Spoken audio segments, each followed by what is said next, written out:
welcome back to this Wednesday edition of Newsmax Now. It's good to have everybody with us for another edition of Newsmax Now. We start with this new super weapon the Air Force is reportedly working on. According to a magazine called Flight Global, the Air Force picked Lockheed Martin's Joint Air-to-Surface Missile to carry a new kind of warhead.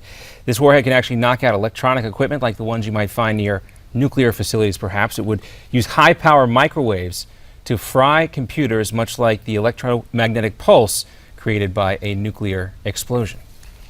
Police have now arrested a man they believe is responsible for making multiple threats against public transportation in the capital. The man is known as Kid Cole, and he's a star on MTV's show Catfish. Authorities arrested him at his home. He now faces federal charges.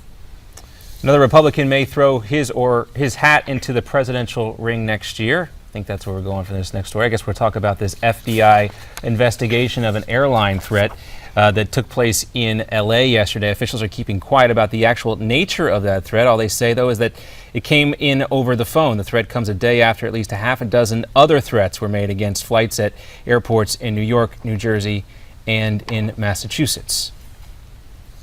And here we go, another presidential candidate about to jump in the race here. This is Rick Santorum. He has a big announcement coming up at 5 p.m.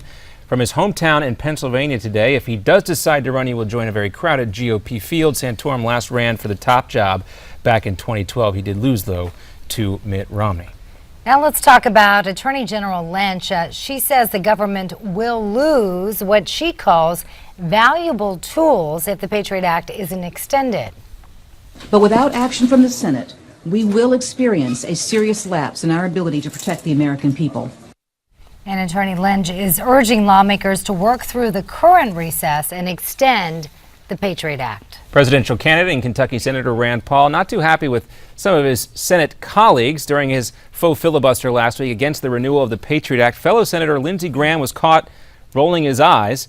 Paul says that kind of reaction is insulting to members of the military who were wounded in combat. Now to Texas. Houston officials confirm 2 more people have died because of those storms. The combined death toll now in Texas and Oklahoma climbs to 19. Meanwhile, in Dallas, officials say there's a break in a dam in the southern part of the city.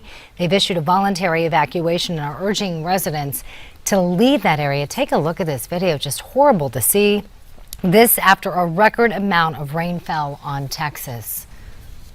At this time, all of us, our prayers are with the families of those who have lost loved ones or the family of those whose loved ones are missing, who are praying that somehow hope remains.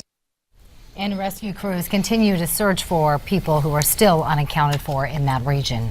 The chair of the Senate's Finance Committee, Orrin Hatch, the man you see right here, demanding answers after a huge IRS security breach. Senator Orrin Hatch says taxpayers need to be reaffirmed that their information that they do send to the IRS is secure. Yesterday, we learned about a hack where thieves broke into IRS computers and stole private information on about 100,000 people. The IRS says it is trying to notify everyone impacted.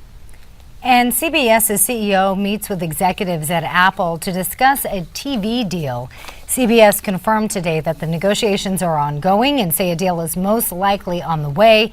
Execs at CBS believe television is moving away from cable subscription packages and predict Apple will offer a less expensive option for consumers.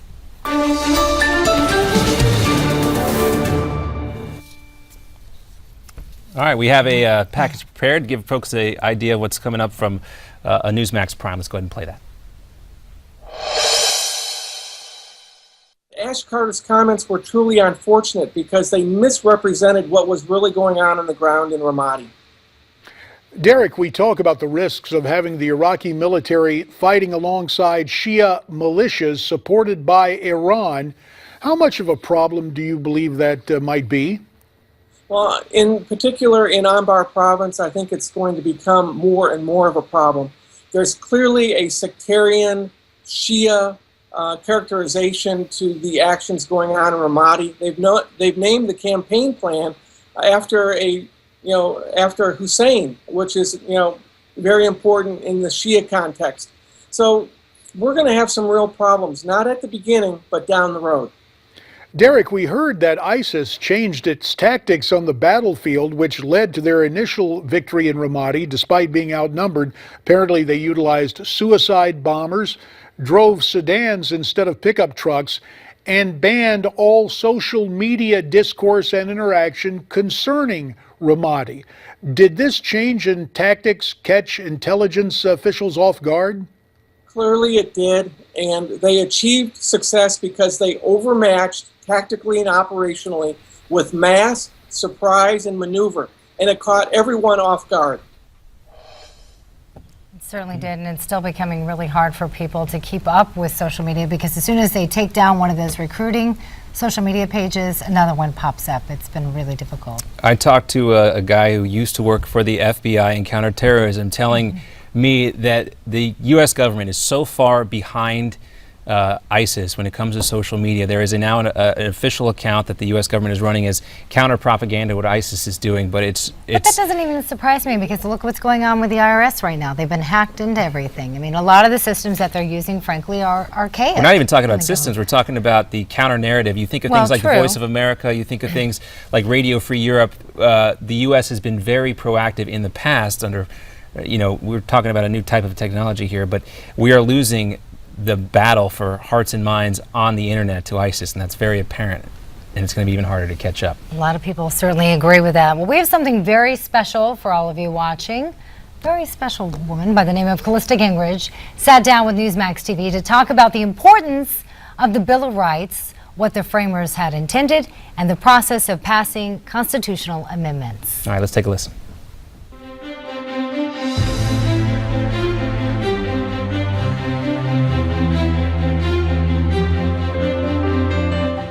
The framers of the United States Constitution recognized the need to be able to amend it, and did so with the first 10 amendments, known as the Bill of Rights. But the founders also wanted it to be difficult to change the Constitution, and devised a two-step process of proposing and ratifying amendments. Amendments are first proposed by a two-thirds vote of Congress, or by a convention of at least two-thirds of the states. Proposed amendments must then be ratified by 3/4 of the states. Since the original 10 amendments, 17 additional amendments have been ratified. Most of the additional amendments resulted in the expansion of civil rights and historic changes for our country. The 13th Amendment, for example, abolished slavery, and the 15th Amendment guaranteed the right to vote, regardless of race. The 19th Amendment gave women the right to vote, and the 21st Amendment repealed the 18th, which prohibited the manufacture or sale of alcohol. Other amendments created the federal income tax and limited presidential terms to 2. The 27th and last amendment passed in 1992. It prevented Congress from giving themselves pay raises during their current term. Today, members of Congress propose around 100 amendments to the Constitution each year, but most never reach the floor for a vote. I'm Callista Gingrich, and this is Let Freedom Ring on Newsmax TV. I love those. It's interesting. You know all about the amendments, anybody who studied the Constitution, but to hear that there are 100 proposed amendments brought up by members of Congress every year, I really do wonder when we will see the next constitutional amendment.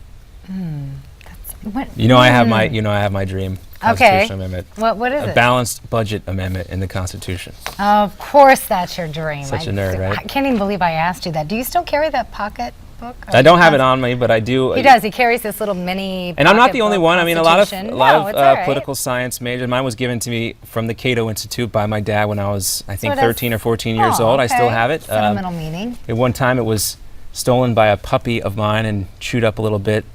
That dog is no longer with us.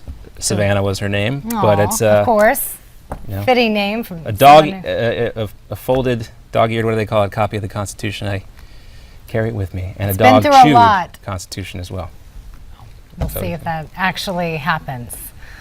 All right, before we let you go, we want to talk a little bit about health on the show right now. Nick Tate has been on our show several times, a lot of the shows, and he's talked about everything from Alzheimer's to Obamacare to even sunscreen. And when it comes to a host of ailments, many doctors offer an integrative approach. What exactly does it mean? Well, that means holistic treatment by treating the mind, body, and spirit. And you can look at a list of doctors that fit that mold by going to our website at newsmax.com.